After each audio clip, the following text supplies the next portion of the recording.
Hi, I'm Mason Dukacek, and I want to welcome you to another episode of the Mason Dukacek Show. Today I'd like to share a story and make a point that I think may be helpful to some of you.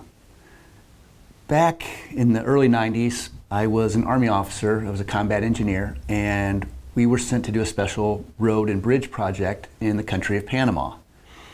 And there were a few hundred troops. I was an Army officer, and we had enlisted guys there too, and we were building roads and bridges in rural Panama.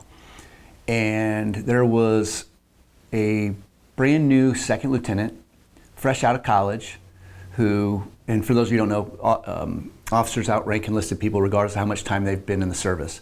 And he was a brand new officer.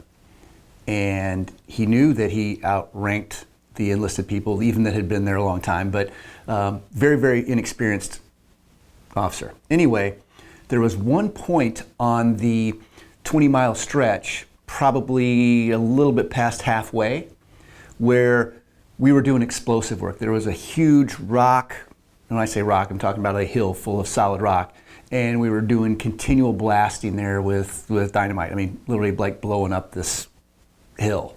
And because it was in the middle of the 20-mile stretch, there was only one time per hour that vehicles were allowed to pass.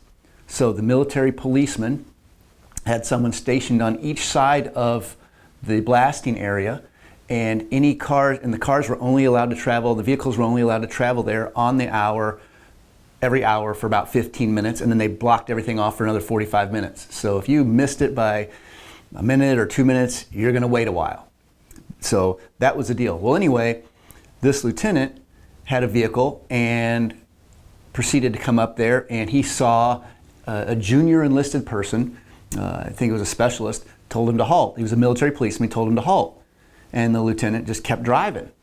And then they hurried up and got in front of him and said, halt, halt, halt. And they pulled him over, and lieutenant, and they said, what's the matter, sir? Did you not hear me tell you to stop?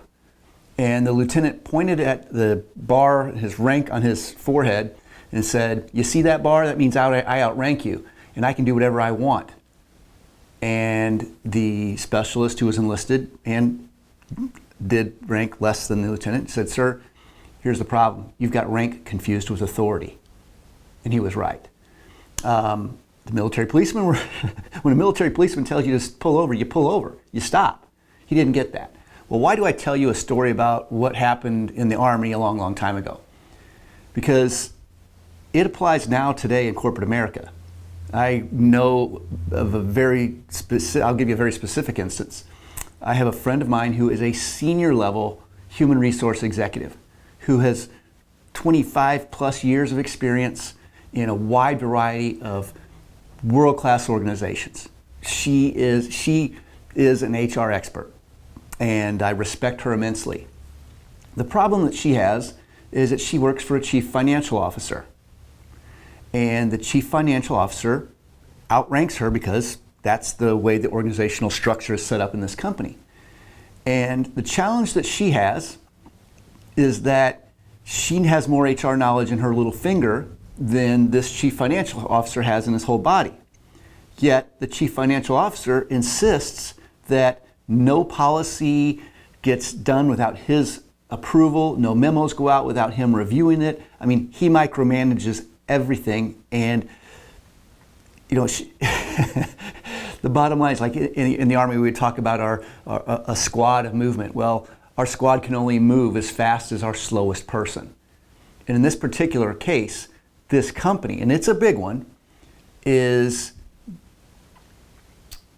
greatly inhibited in what they can do and how fast they can do it because they have a chief financial officer who has his rank confused with her authority.